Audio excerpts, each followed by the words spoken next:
there's a team of people who've really been making all this work possible, many of whom are students here at IIPP, some of whom are research fellows with us. And one thing I'm really excited about today is like you're going to hear from them very directly on what we've been doing and some of the kind of outputs that the map has helped us generate. But while you're going to meet some of them, I just want you to know that over the years, there's kind of an army of people who've done this. And one thing I always like to tell students and others who are interested in coming and working on the map is like, if you really want to understand what's going on DPI around the world, working on the map is one of the best things you can do because it forces you to get in the weeds in multiple countries to really understand what they're doing, what they're publishing about what they're doing, what they claim that they're doing, and to really you will just learn a lot just like doing this primary research. And the results, I think, have been wonderful. And then what I think has been doubly great is the people who work on the map, I think themselves go on to become really active and effective contributors to the DPI community. So I'm enormously proud of all of the work that they do. And I just really wanted to point that out and say a huge thank you, not only to the people who work on the map today, but over the years, like the many people who have made this project possible, which have led to this kind of particular moment. So with that said, I'm just delighted that Jordan's going to be leading us today and talking about the work that's been going on. So Jordan, back to you. Thank you so much, Dave. So before I pass it over to Stella, we did have a few just opening questions in a poll. So yeah, the first question, just getting a sense of where you're from. So if you're a researcher, academic, if you're an evaluator, policymaker, which part of this DPI ecosystem you're coming from, and then also where you're joining from today. So which part of the world. So if you could fill that out. Okay, I'll go ahead and get started as we're getting those results in, but really excited to see great turnout for this. And I'll go ahead and pass it over to Stella. So Stella's from the World Bank. She gave her intro, but wanted to get her thoughts on some of the work we're doing, as well as just DPI as a whole, as far as the where it currently stands in 2025, 2026. So over to you, Stella. Thank you. Thank you so much, colleagues, for giving us this opportunity to join today's dialogue, and very much looking forward to share a little bit more about the work that we've been doing that is aligned with today's priority topic that we are discussing, but also very keen to learn from everyone who joined the webinar. Thank you, David, to you and to your team and to partners for producing the State of DPI report. The findings that the report highlights are very clear and resonate a lot with the learnings and insights we are getting from the work that we are doing with our client countries and with our partners. The work that the World Bank has been doing on DPI-related priorities has started some time ago, and probably many of you who have joined us today are familiar with the work that our team and teams have been doing through the ID4D program, but also through G2PX initiative, helping digitalize payments in the context of service delivery.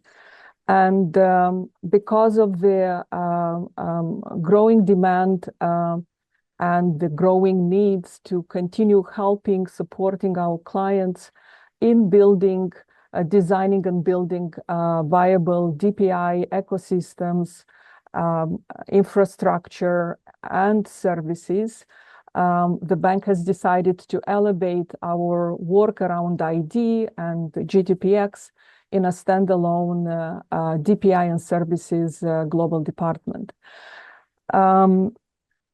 The findings that your report have shared with us, even back in November when we met at the DPI summit, are practically aligning with the same findings that we are seeing from the countries we are working with, and we are currently working with more than 70 plus countries on different DPI-related initiatives. The 8 findings that you state in the report are very revealing, and I think we are seeing the same type of challenges and priorities that should bring all of us together and see how best we can join efforts and work together to scale, to replicate and scale good practices that are working, and also help our clients and our partners to scale and accelerate the adoption of DPI for better services. In terms of the data, I think we are also seeing that the data underscores how uneven the progress is and remains. Based on some of the research and work that we are doing, we still see that we have about 800 million people that still lack legal identity. And according to our data, around 2.9 billion people live in countries without access to digital ID that can be used online. So, of course, the implications,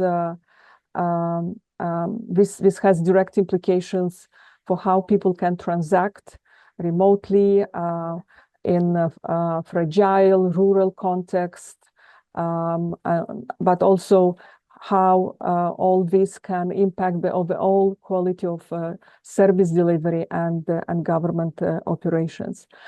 One of your findings is also about what are some of the prerequisites for successful deployment of DPI. And you highlighted in your the finding number 5, how important is interoperability for adoption and effective deployment of DPI to enable service delivery. And this is also one of our key learnings, that you cannot implement different components of DPI in silo and expect service delivery at the level of satisfaction and quality that will make people's life better.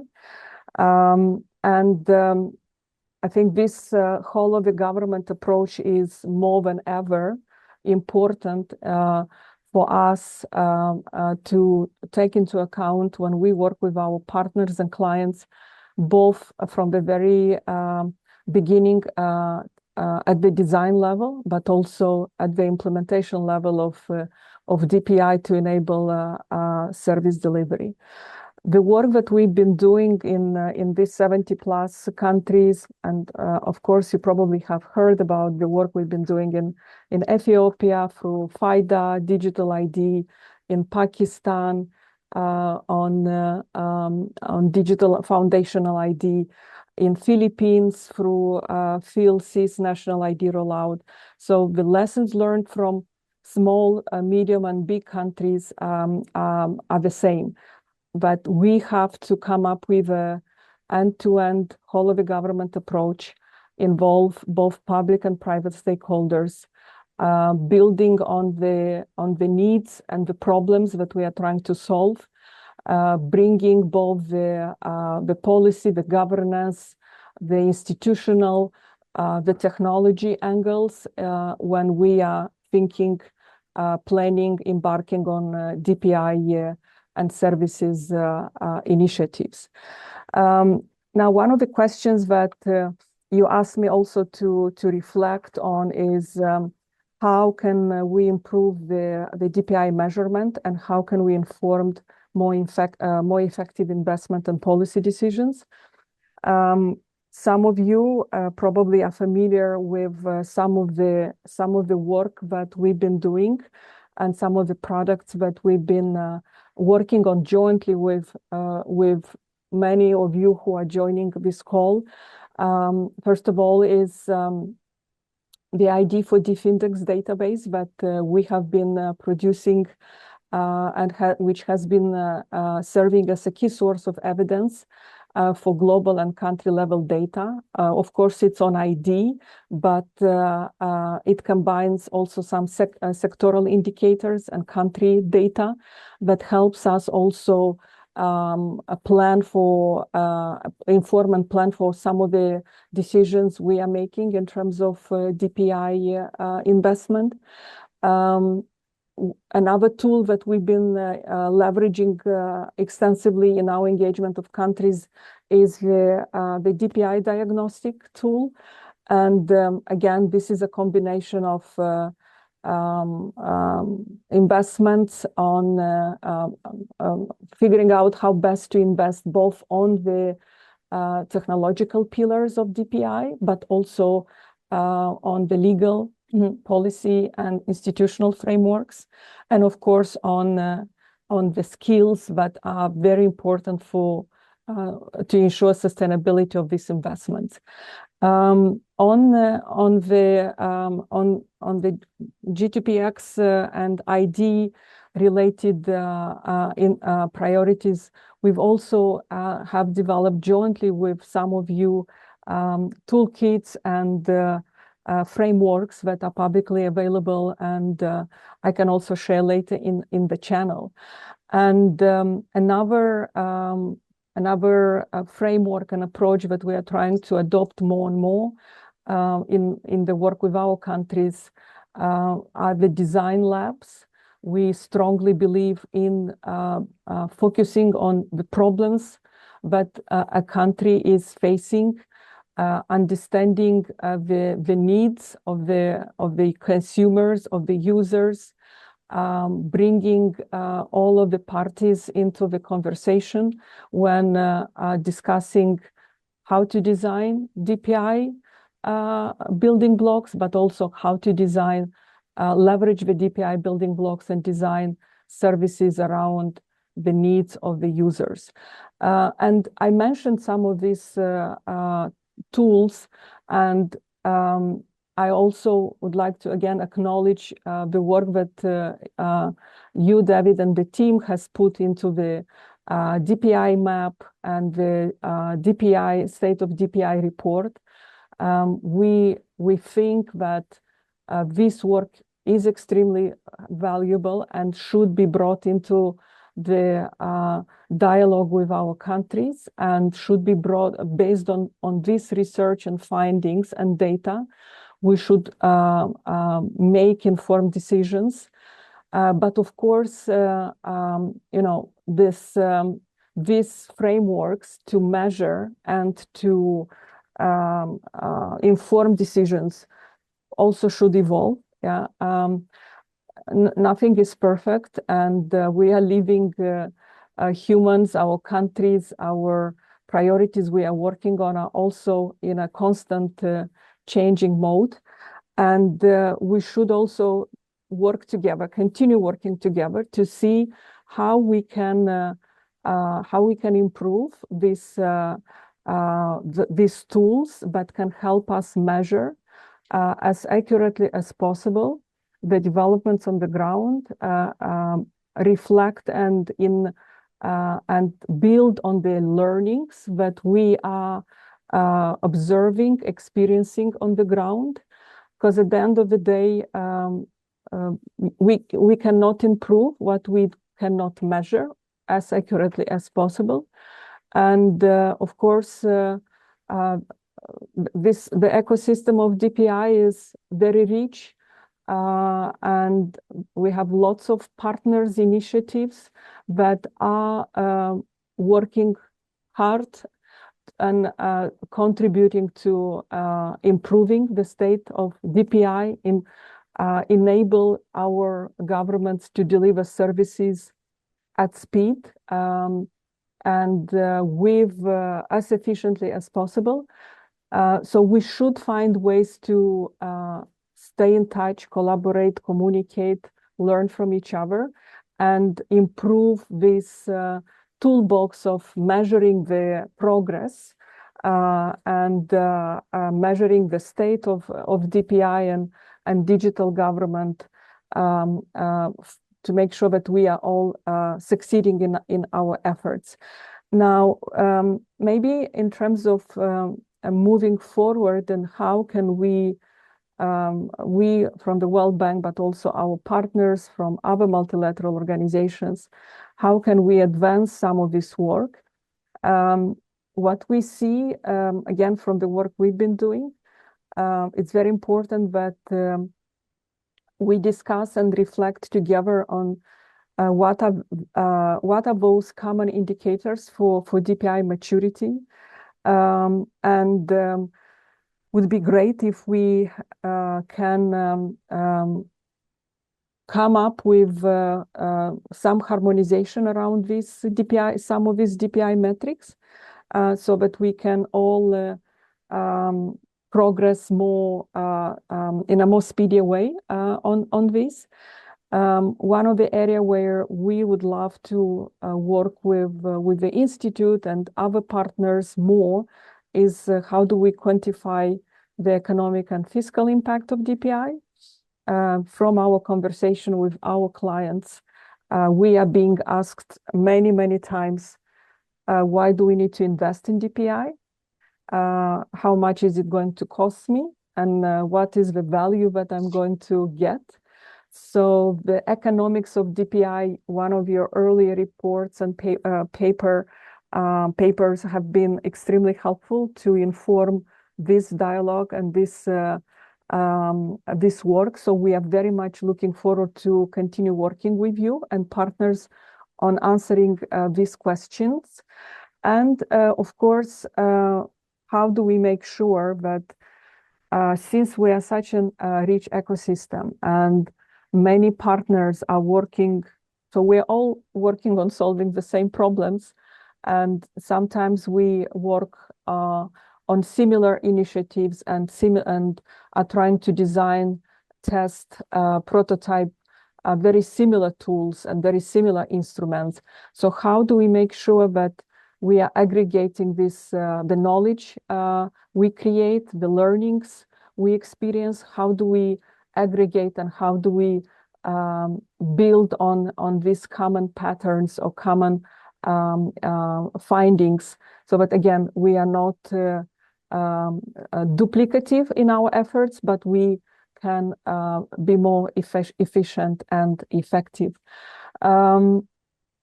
Again, I'd like to thank David and the team for putting together, aligning these efforts and doing this work around measuring the state of DPI, but also I like what Christina said in the very beginning, the state of data on DPI. So this is, I think, very, very important.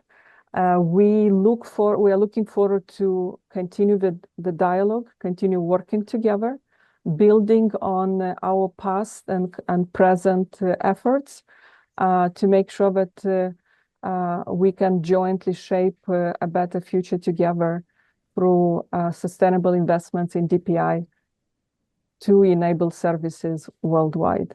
Thank you so much, and looking forward to learning from everyone and to continue working together. Over to you. Thank you so much, Stella. I know there's a lot of excitement in the chat too around the toolkits and everything that you're building. So it'd be really, really great to share those out. And yeah, this great opening. We're gonna jump into some of the findings that Stella referenced as well. So we'll start diving in. So our report focuses on 4 primary audiences. So glad that there's a lot of different people here probably fitting into a lot of these different buckets, but we do build out our DPI map largely for researchers, so people who are looking at how DPI systems are functioning in practice, technical implementers who are looking to strengthen system design and interoperability, evaluators and advocates, people who are assessing different attributes such as privacy and accountability, And then governments, multilateral organizations, and donors. So people who need additional data and information around investment decisions and essentially choosing which direction they're going in with their DPI journey. And then our report focuses on four primary things, with the overarching theme being assessing the prevalence of DPI, so where it exists and what it looks like, and then just advancing DPI measurement as a whole. So the report itself focuses on identifying a growing consensus around the definition of DPI. There are still a variety of definitions, but there is kind of a consensus growing there, as well as three societal functions that it serves, and then six common attributes. We also have our snapshot on the prevalence of DPI, with 64 countries having DPI-like digital ID systems, 97 having digital payment systems, and 103 having data exchange systems. We also look at what this reveals about DPI's evolution based off of the data that we collect. So unevenness around the world, different income level patterns based off of the country, and then different maturity clusters. So we'll dive into all this in the presentation. And then also just sharing reflections on the state of measurement, so existing gaps in both our DPI map as well as just DPI research as a whole that we've seen. So excited to do a deeper dive on each of these. You can see our findings are grouped into eight core findings and three main sections. So this is essentially what kind of was going over around the definition of DPI, what our map data is telling us about trends and its evolution, and then the limits of measurement as it currently stands and where we see this going in the future, as well as how any of you can contribute and build on the research that we've done. So jumping into the definition of DPI, so we have here the three societal functions that we really look at. So with authentication, transactions, and data exchange being the three. So with identity, as far as the societal functions go, identity allows people to securely verify who they are and access services. Payments are allow people to get access to services and just provide data and share things there. And then data exchange is just sharing information as well. And you see a variety of different examples of each of these. And jumping into the actual attributes that we look at. So we've identified six attributes with interoperability and extensibility, transparency, accountability, and oversight, privacy, safety, and security, and then inclusion and non-discrimination, as well as scale of adoption and capacity and coordination. And then these can be seen across all three of those societal functions. And what we've done in the DPI map is build out the data set that a lot of the variables that we capture can be associated with different attributes, which is a lot of what this report actually focuses on, is identifying where in the world and which countries' DPI systems have the variables that are associated with each of those attributes.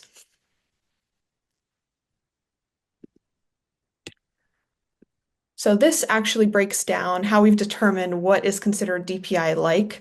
So when you see that final count of the 57 digital IDs, and then the data exchanges and payment systems, this is what actually goes through what we've done to determine each of those. So for digital IDs, it has an increasing DPI likeness as you go down the funnel chart. So we've researched 210 countries. And then we've said of those, which countries claim that they have a digital ID, and it's also currently implemented. So not in the pilot or that sort of stage. It's actually live. And then that would be 100. And then of those 100 systems, which have an authentication mechanism, so that would be 90. And then of those which have two or more sectoral use cases, so that would be 64. So that you can see that for digital IDs, and then payments, kind of similar process there of how many countries have digital payment systems that are active in real time, and then how many have been implemented, and then which have a public interest governance structure, which essentially means is the oversight entity for that system a central bank or something similar. And then that's where you get the 97 total systems. And then for data exchange, this is the number of systems that are active, so similar to implemented. And then those that are cross-sectoral and national, which is the alternative would be regional or sector specific. So that's how we came to the total number. But this is only a small snapshot of the total amount of data we collect. We actually collect 83 indicators total across these three components. But this is essentially how we determine at this point what is considered DPI-like. But because we're really focused on measurement, we do see this evolving over time, and this is something that we can build a more robust picture of as we go. And this is where you can kind of see an example of how DPI shows up around the world based off of the definition that we use. So you'll see in this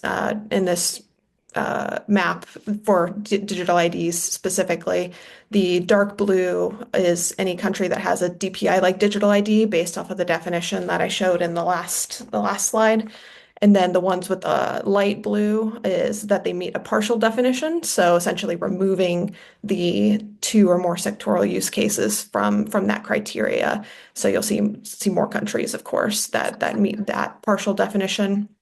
And then the countries in yellow are those that have a digital ID in the planned rollout stage. And then those that are gray don't have a DPI-like digital ID. It doesn't mean that they don't have a digital ID, but that it just doesn't meet that criteria that we had listed on the last slide. And then this also starts to show that DPI, it's just not as evenly distributed around the world as it could be. So in the case of digital IDs here, you see a lot more concentration in Latin America and Europe, but there are more gaps in Africa, Asia, North America, and essentially other regions. And then each component is slightly different around the world. And then for further analysis of digital IDs, and this is what the report starts to look at, is we took a lot of the binary variables that we capture on the report and looked at where, of those, which ones are actually tied to the attributes that we look at as well. And then globally, where those show up in the different systems. So you can see for digital IDs, 50% of DPI-like systems have the interoperability and extensibility features that we've identified. And similarly, privacy, safety, and security, it's 80% of systems have those 3 features that we've identified. And scale of adoption, of course, that is one of the criteria that we have for what is considered DPI-like. So that is, since we only capture one feature in that attribute, that is why it's at 100. And then similar for digital payments. So in bold are all the features that are binary, essentially yes, no. Does the system have this, like an interoperability policy or anti-money laundering law? And then associated with each attribute where those show up. So it would be 54% of systems have the transparency, accountability, and oversight features. And then this one, it had only 3% that met the privacy, safety, and security variables. So those would be data handling rules for payment systems, reporting forum, and anti-money laundering law. So only 3% of the DPI-like systems we saw had all those features. And same for data exchange. You can see here 63% interoperability and extensibility, 44% for transparency, accountability, and oversight, and then 59% for privacy and 90% for capacity and coordination.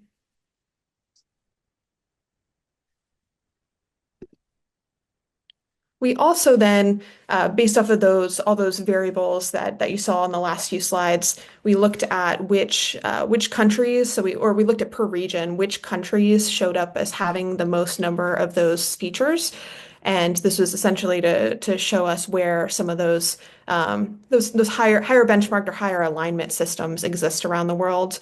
And you can see there for digital IDs, you see Ethiopia's FATA ID, you see Peru's electronic national ID, Greenland's MIT ID, Australia's Trust Exchange, and then for digital payments, you see Brazil's PIX, Mexico's CODI, Zambia's National Financial Switch.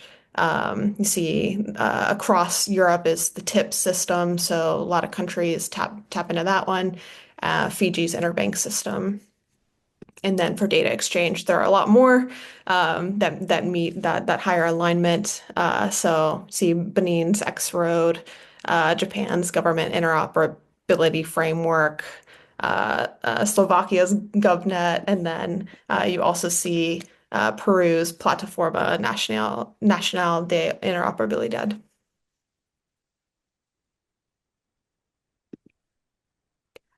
So transitioning now, so we also included a few case studies in the report. One of which is Peru's digital ID. So we have Hector Saravia Martinez here to talk through Peru's journey into that space. So I will go ahead and pass it over to him. Thank you. Thank you very much for the invitation. I am Hector Saravia. I represent the Peruvian Directorate of Certificate. We have 37 million of inhabitants in Peru, and identification has digital ID, our ID has covered 99% of our population, but in our country, access to services is still difficult. This is why we want to join the DPI topic. Next slide, please. The first thing I'd like to mention to you is that in our country we have a regulatory framework through which we begin laying down the foundations for our digital services. This was issued in 2018, and it mentions all the necessary features for digitalizing the processes of the Peruvian state. And it also charges two entities. One of them is our RENIEC, our entity, for the 37 million of Peruvian citizens. And the other one is the Superintendence of Migrations for Migration Authority for foreign residents, about 3.5 million inhabitants.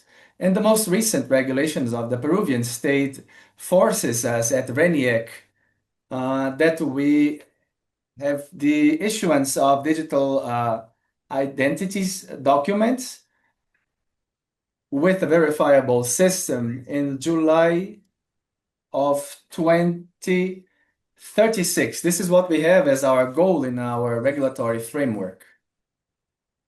Next slide, please. Here you can see the journey that we have had in Peru. In less than 30 years of existence, as I mentioned, 95, that's where the DNIs were started. Starting in 2013, we started issuing digital certificates so that the cards already had an electronic embedded chip.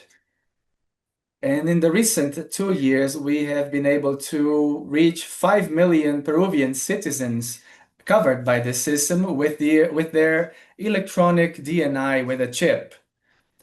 In 2021, we had to set up an authentication platform, but there were few who could join it because there weren't many electronic DNIs. So in 2023, based on the regulations, we have introduced as part of the digital identity document, we have included the facial biometrics of people, the photos and the biometric profiles of 37 million citizens.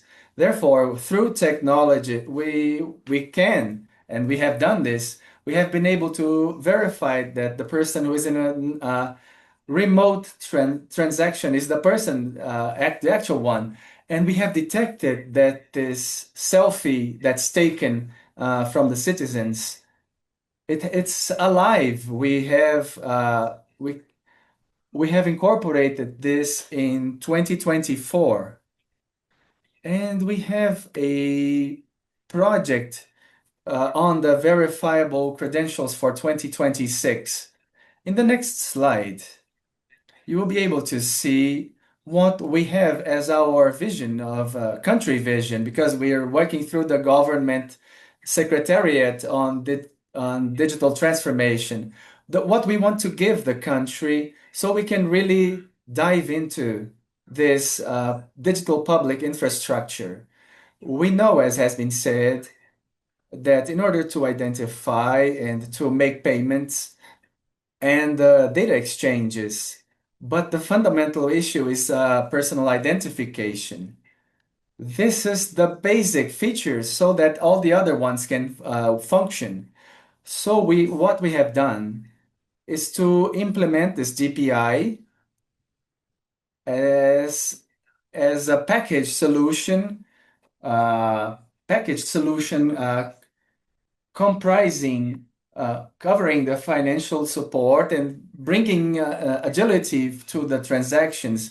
We have been using an approved technology, which has been approved by India, a country with so many million inhabitants and where it works. And we have been building capacity and training, and we will have this infrastructure available so that it can be used by the Peruvian state. In the next slide, please. I'd like to show you the stages that we have followed. In early 2025, in an agreement which we had, we started our pilot program, and this pilot allowed us, with MOSIP, enabled us to have all the necessary features to create verifiable credentials. And say this authentication platform so that people could have a digital DNI, verifiable credentials. It must go through a robust authentication procedure. And we were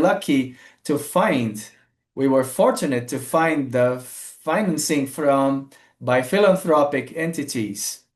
Vélez Reyes Plus and Co-Develop helped us entering the second phase in which we are now, when we are building a platform, a digital platform based on three principles for the credentials. One of them is the ID itself for each of us, and the certificates of birth and marriage. Why are we going to bring this together? Because in our state, we often have to show our affiliation of the children. It's not enough to show one's own identity. So we will be closing this process in March, April, and we will be able to seek other issuers of verifiable credentials or documents. This will take place after April 2026. The second stage, we will take it so that it can be sustainable. And the IDB, the Inter-American Development Bank, is also funding a project for massifying this topic, and so we can be able to further develop it. Next slide, please. In this next slide, we will see how we are thinking about this mission that we are about to have. The first thing is that in all this, it's new technology, a changing technology. So what we have been doing is that trying to see to it that development can allow us to cope with these fast transformations. And it's really important for us. For those who are having a DNI, a digital DNI, will have to go through a strong procedure. They will have to bring their chip closer to the mobile phone and then be able to identify the digital certificates of these people. And then it will also have to include the digital, the visual aspects. And that's when we will create the verifiable credentials, the biometrics.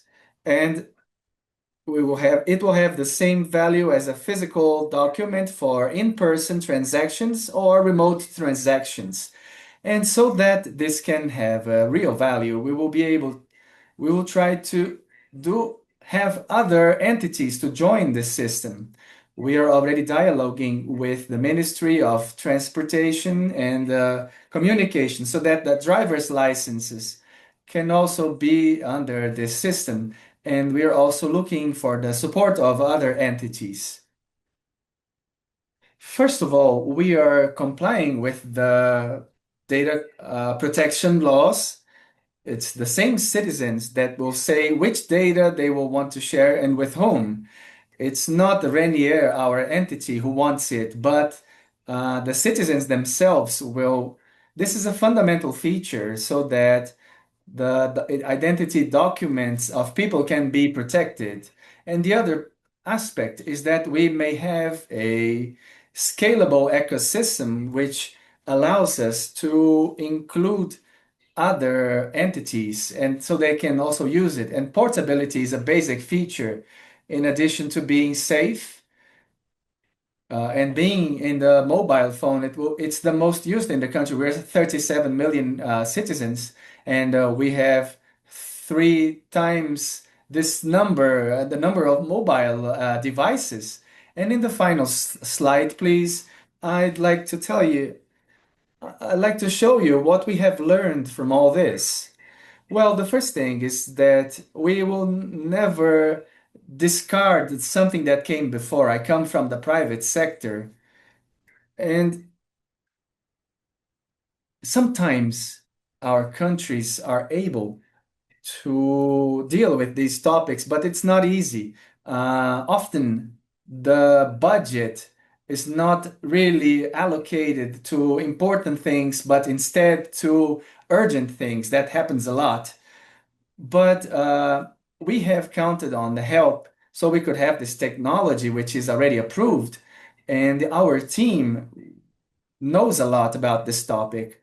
The other thing is use the everything as a packaged solution.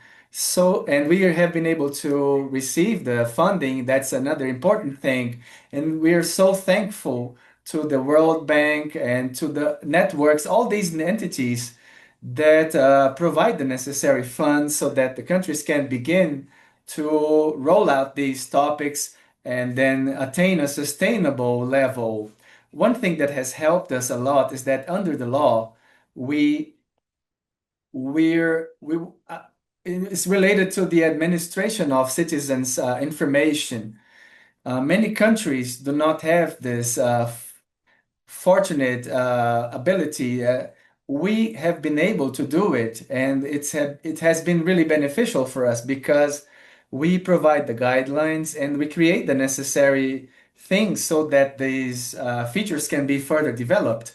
And finally, as was said previously here, without an ecosystem, say where people are using all these documents and credentials, it would turn out to be a waste of all so much work. Well, thank you so much for your time. We can showcase what we have been doing and also speak about what we have been learning. Thank you very much. Thank you so much, Hector. This was a fantastic overview, kind of the breakdown of the journey that you've taken, and it's really great to see how that started with the legal framework and how that's evolved over time as new needs have arisen. So, yeah, thank you so much for joining us. And then, if anybody wants to read in the report, there's a section specifically on the case that Hector has been going over. So, in addition to this presentation, which we'll make it live after because it's recorded, so it'll be on our YouTube channel. You can also take a look at that in the report. So jumping back into the rest of the findings in the report, we looked through and saw just how DPI is progressing in practice. So there are varying pathways to developing DPI that we saw, which I'll go over. Also saw that there are differences with regards to income level of the country around the world, and then the fact that interoperability and adoption are correlated. So we'll kind of do a deep dive into each of those.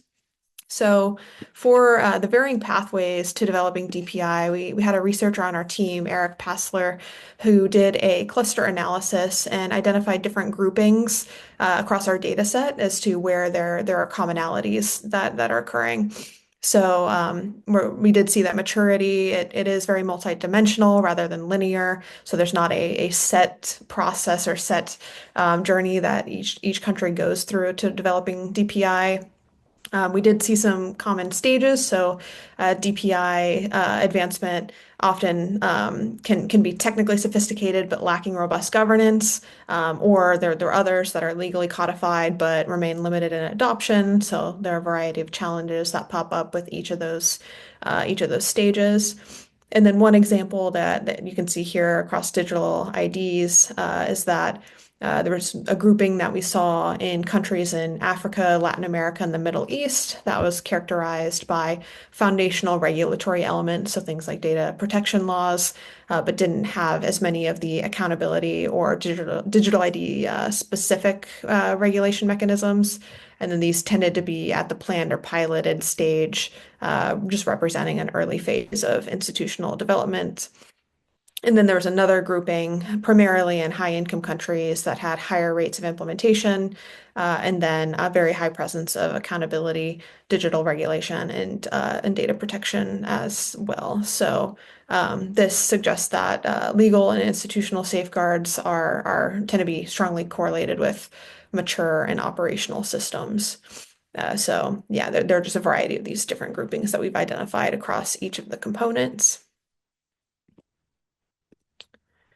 We also saw that different attributes that countries invest in tend to correlate with income levels. So you can see the bar chart on the right shows at each income level of different countries where there are DPI-like digital IDs based off of the snapshot that we have, DPI-like digital payments, and then data exchange systems. And then the yellow bars are just the total number of countries globally within each of those income brackets.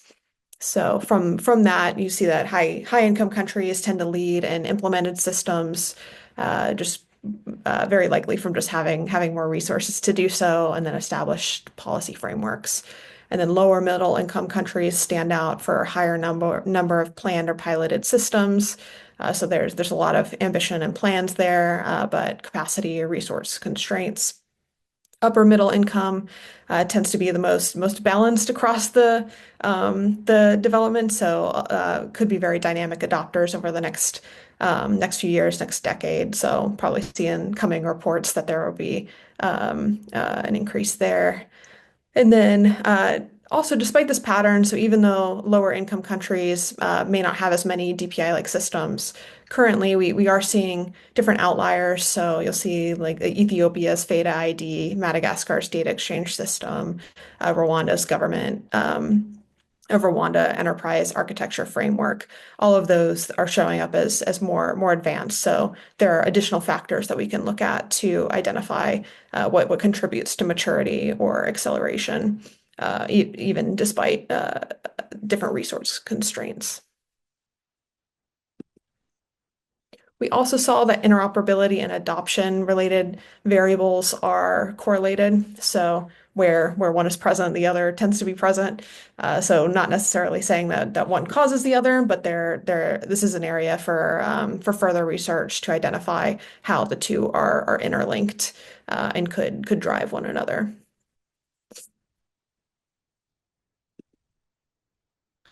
And then as far as the state of DPI measurement, so this is where we looked at different gaps in research across DPI as a whole, as well as areas that we want to advance further on the DPI map.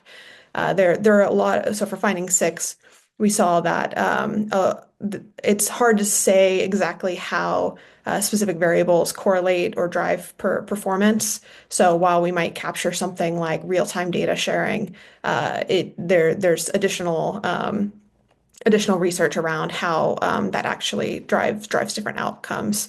And we did see in one of our community of practice sessions, session 2, there's a blog on our website if you wanted to check it out. But Daniel Abadi had come and spoken to the group, and there are certain things like with interoperability that he had referenced around it being really valuable because of contributing to continuity of services, faster data transfer, portability of credentials, things of that nature. And so as we advance our research, just tying those variables more and more to those what that attribute will deliver for users and different outcomes that a country will be aiming for. And then for finding number 7, we've seen that while we can collect a lot of information around governance, so things like a data protection law or an oversight body existing, it doesn't necessarily show the enforcement capacity. So how well are those laws actually enforced is a big question and an area that could do use for more research. And then for finding 8, adoption metrics are always a challenging one, just because every country has different population, different size, different income level. So it's hard to really nail down exactly what kind of metrics should be captured and then what that should say. And then there's also a lot of gaps around concealing exclusion and inequality. So if there's certain adoption metrics that are reported, it may be at face value, it might be a total number, but it doesn't necessarily show who is using it and who is not. So there's a lot of challenges associated with that as well. And then looking ahead, so there are a lot of areas to dive into more after this report and future reports. So important questions remain, things like how might we meaningfully measure the adoption of DPI and the public value it creates? How might we better measure the enforcement of DPI laws and legislation? And then how might we better link proxy metrics to DPI performance? And then we're also very interested in contributing to constructing a maturity model, researching sectoral uptake as well as cross-sectoral, and then advancing impact assessment, and also looking at year-over-year changes across our data set, which will provide a better picture of how things are advancing in this space. So as we come to the closing here, we will dive into a Q&A. Very interested in everyone's thoughts and anything you had questions on. But we do have a QR code here if you wanted to go take a look at the report, as well as additional research that we've produced that we would love for you to take a look at and provide us some feedback on. All right, we'll jump into Q&A. So I see Shaban had asked, what is the oldest DPI activity? What lessons can we learn about DPI over time, especially growth needs? I think oldest DPI activity, I know like ADHAR has been around since what was it, like 2003, somewhere really early. So oh no, not that early. But there have been a lot of systems that could be considered DPI like for quite a number of years. I think the thing that we've been seeing is that there's just a big uptick in the last few years, and there seems to be a growing global focus on DPI as a whole and investing in it. So that's just something that seems to be a growing trend. Dave, did you have anything else Yeah, on that? just one thought, Siobhan. It's great to see you here. Big fan. But one thing I wanted to just observe is like, so one limit of our map and of the data is that we don't have like dates of launches going back historically. But one thing we are trying to do now is, and thanks to kind of like, again, some great work by the team, is timestamp when we are collecting data going forward. And so it hopefully will give people a sense, a kind of a better sense of when things are maturing or when do new things appear, which might make it easier to answer that question over time. I think right now the data set's still so young, it's probably hard to draw any real conclusions, but maybe if we had a linear set of data set that was doing this, that might become possible over time. And then we also, I think she had also asked what lessons can we learn about DPI over time around growth needs. In my mind, the place where things are maybe the most uniform is on the payment side. Like the use case of payments is very clear, and it's pretty similar from country to country. And so I think there's some lessons there about like ways that you reach out to the public. And it's actually interesting to look at places like Pix, but also now like Colombia, like Breve seems to be getting really reasonable uptake. And that's kind of in contrast to say like Cody in Mexico. So there are clearly some lessons here about where these things work that I think are kind of slightly generalizable in the payment space. My sense is on data exchange and digital ID is very different worlds and very different, like in countries, like the context matters, like context matters everywhere, but it matters even more in those places. I will just supplement saying, Shivan, thank you for the question. I think you're asking all the questions that are making us think about how to make our data set evolve when we want to publish the 2026 report. One thing that David brought up is we don't have timestamps on the data set yet. But as we try to conduct this analysis, we realize that timestamps would be really useful for some data points. In our view, these are especially the policy documents that help solidify a sort of launch around DPI thinking in a national context. But if you do go through the data set and you feel like for the sake of your analysis, if there's one or more other data points that you feel like you could do with timestamps for, we'd love it if you flag that for us, because we want the data set to be foundational data set for research in the community, whether we do the analysis or someone else does. We just need to prioritize based on limited resources. So we'd love to hear from you. The short version of that is if you would like timestamps attached to one or the other data point. We also got a question from Ziad about curious about your view on DPI growth as it relates to healthcare and health services. I know at this stage we don't capture data on sectoral specific DPIs, but I know there are some other projects out there. There's one you can take a look at called the DPI Use Case Explorer that does break things down a little bit more based off of sector. And that's co-development CALPA impact.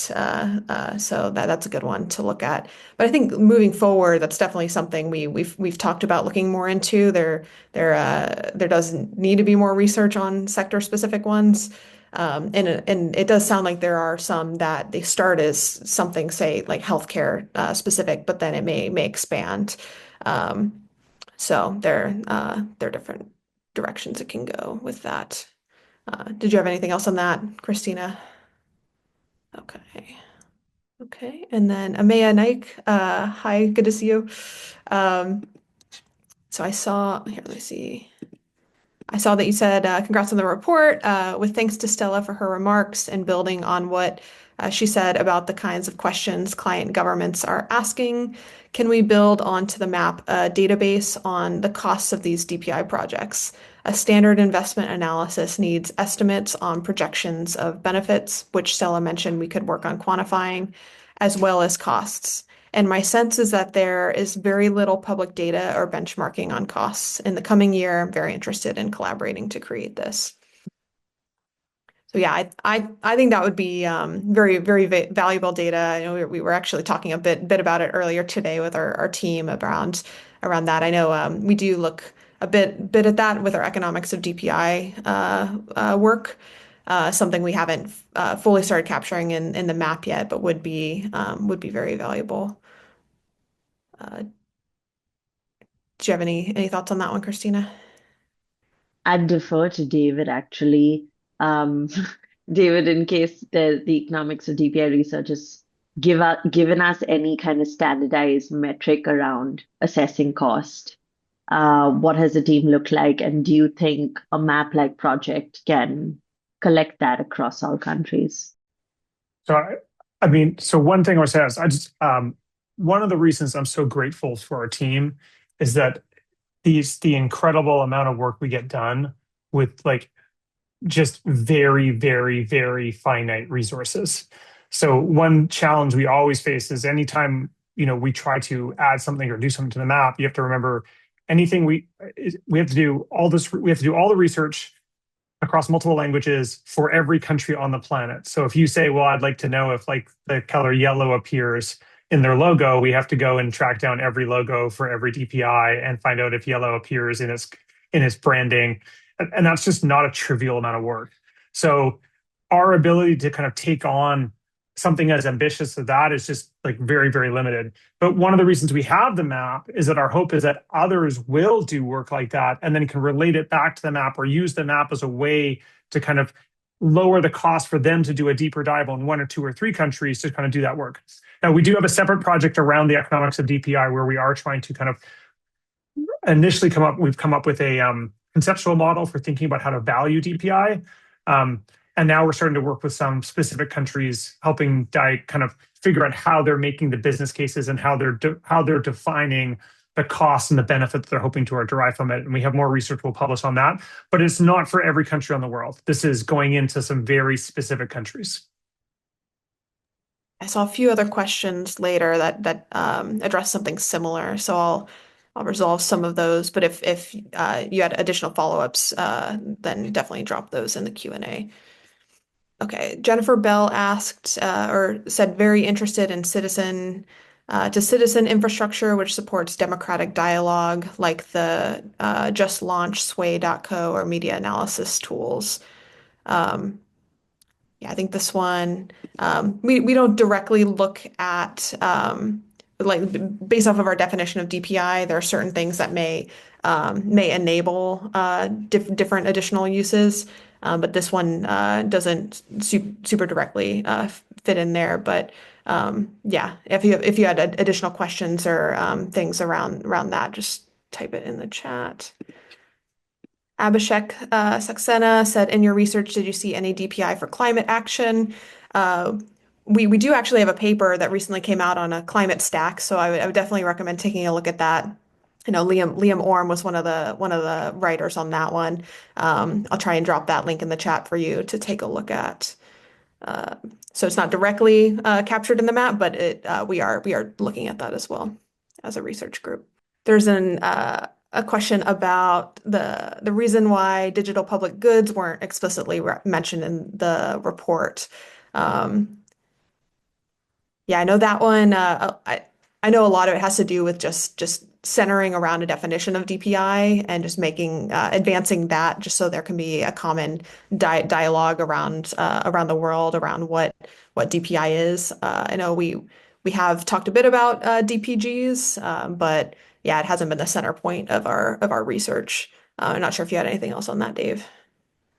Yeah, I mean, the main thing there again is our limited resources do not allow us to go and query each system and then determine if it is DPG, if the underlying system is kind of DPG based or proprietary or otherwise. But nothing would thrill me more than for someone to take our map and to go and do that work and to use our map as the foundation to help, like, again, lower the cost of doing the research, identifying where they can go and look, maybe even a better sense of who to talk to go and figure out which of those systems are DPGs, which of those systems are proprietary, and to publish that research. That would be amazing. See, Teresa asked, what human rights safeguards have you identified as being the most effective in digital ID systems? In your research, have you observed that digital IDs are generally mandatory to access essential rights, such as the right to education, healthcare, etc.? I think for this one, as far as the mandatory goes, we don't directly capture that data point. It's something that we have explored and additional work as well, and in some of the case studies that we've done, we've talked about the trade-offs of things like making DPI participation mandatory. So it's more of a qualitative look at things, but that yeah, it is an interesting topic. Yeah, not sure if anybody else had any thoughts on that one. I can offer just a little bit of a deep dive into how we came up with the methodology and then triangulated proxies against each indicator to collect data against them. So, for example, with whether or not digital IDs are generally mandatory to access services, we have a methodology that backs the map data where we basically assessed attributes that DPI should have, and then how those attributes are exemplified in the case of digital ID systems, payment systems, data exchange systems. Only about 45% of those indicators are something we could study through the map, given that we needed the governments to report on this pretty transparently, or we needed a multilateral institution to report on this credibly for a number of countries, such that we could scrape that data and have it available on a data set. If we felt like the reporting was not reliable, we excluded it from something that the map could come up with reliable reporting on. That being said, this methodology of where we look for data and how we look for it is constantly evolving. Right now, with this specific indicator, we're really constrained with understanding exactly what a legal mandate could look like versus an enforced mandate could look like. So, for example, legally, a country might not make it mandatory to have a digital ID to access a certain service, but at the same time, in practice, they might make it really difficult to access the service without a digital ID. For us to discern the difference between the two and to see if the enforced mandate is applicable just as well as a legal mandate is really challenging from a desk research point of view. That being said, if you do have a way to triangulate an answer to this credibly, we'd love to investigate further. So please get in touch with us, Teresa, and thank you for the question. I see En ese praise. punto, Yeah, go ahead. perdón. Excuse me. Yes, on that regard, we think that we're not going to obligate anyone. What we think or what we want is that the ecosystem should help because, as I was saying, many have physical identity cards but don't have access to the state's services. And when technology would actually allow them to have access to it from anywhere, given the possibility to have the communications devices. And therefore, the coverage is there always bigger. Citizens are going to have much bigger access and even economic access using the digital ID. And that's what we want. And on the private side of things, actually it would reduce the transaction costs for those systems, and they would be safer as well. That's what we intend to do, or what we're trying to do here in Peru, because sometimes obligating is harder to really be aware if it's being done or not. Thank you. Thank you, Hector. One that's somewhat related from Praise asked if, in terms of digital ID adoption beyond interoperability, were you able to assess if meeting user needs also affected adoption? This is something we haven't directly looked at, but I know broadly speaking in digital government research, the focus on users and building around them, that is something that does end up helping with adoption, especially with trust, and building trust with users and in a population. But it isn't something that we directly capture in the map. And then Fred asked about if there's anything in our research about use cases of verifiable credentials and their adoption. I know it's not in the map, but is there anything else that we've really looked at across other projects? No, we've not. We've subsumed verifiable credentials as being under digital ID as a component that the map studies. And then further to that, one of the indicators that we look for a system to fulfill in order to meet DPI likeness is to see if they allow for digital authentication. And we look for about 2 or 3 ways in which a digital ID system facilitates digital authentication. One of those ways could be argued to create a credential that could serve as digital proof of a person's identity, but it's based on interpretation. This is an ongoing and open investigation on the mapping project about exactly the extent to which the in the Venn diagram of digital ID systems and verifiable credentials, the extent to which the map collects data against VCs is still open. If you do have input on what else we could be collecting to shed some more light on verifiable credentials as being subsumed under digital IDs, we'd love to hear from you. I did see a follow-up from Abhishek Saxena on, let's see, should the DPI by definition have government backing or can it be privately led, especially in niche areas like nature-based financing? This is definitely a good question.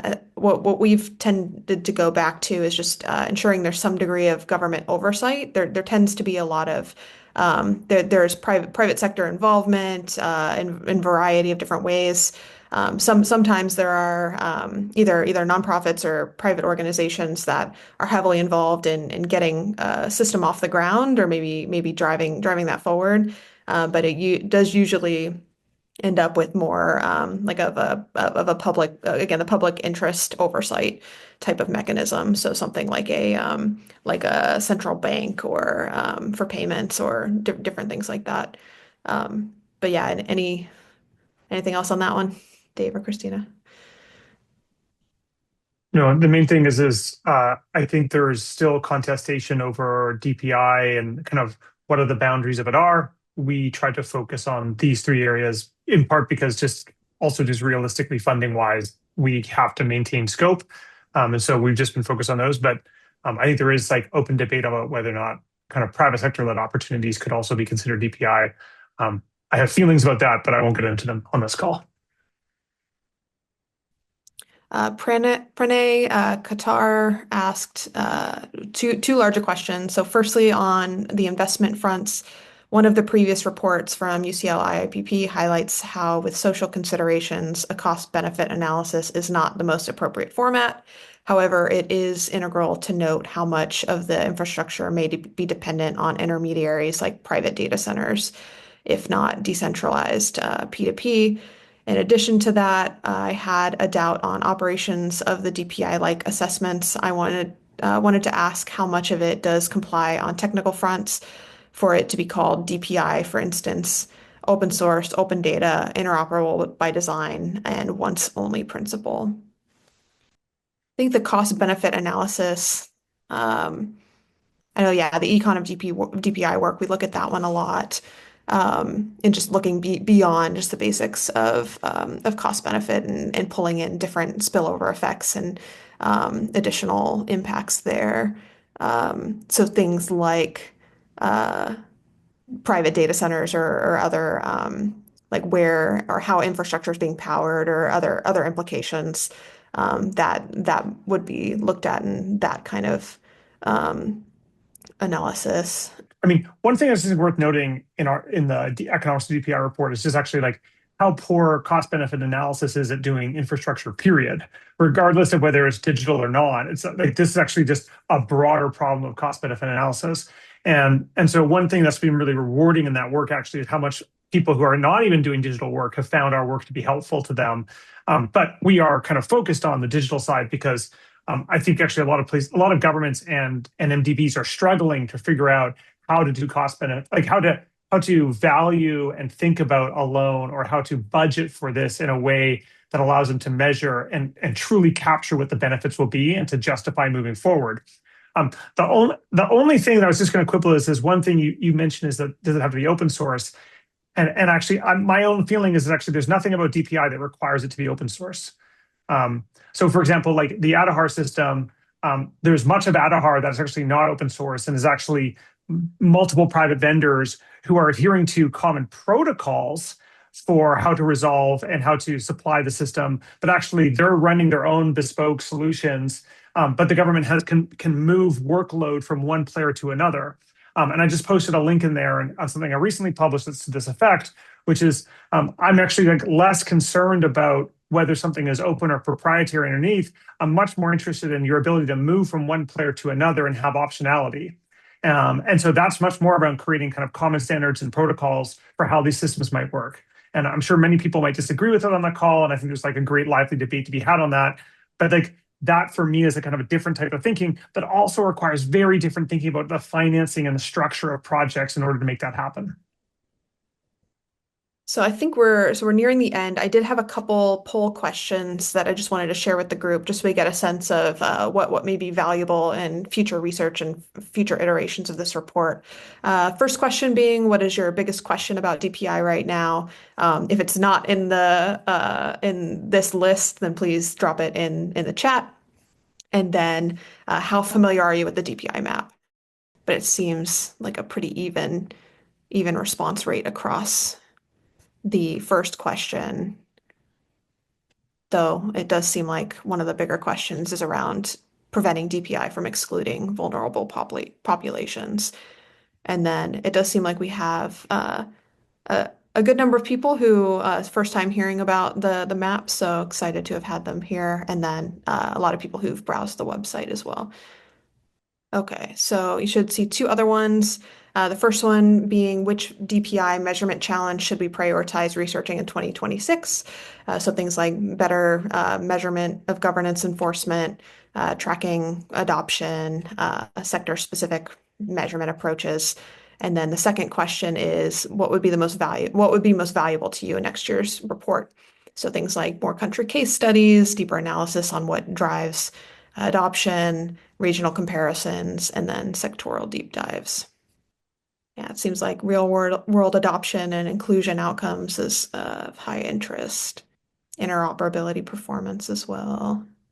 Deeper analysis of what drives adoption, and more sectoral deep dives across health, education, social protection. Yeah, this gives us a lot to look at in the coming year. I'm really excited to continue this research. Really grateful to Stella and Hector for joining us on this call and getting to share a little bit about your work. It's always great to have other people join us for these. And yeah, I think moving forward, if you want to just we do have a newsletter, so if you wanted to register for that on our website to get updates, you can do that. And then read the report, continue to send us feedback. If we didn't answer your question and you had more questions, feel free to contact us. I think there's a contact us page on the website as well. And then this will be posted on our YouTube channel afterwards, and we'll be sure to get a copy to you and send a link so you can review or share it with anybody who wasn't able to attend.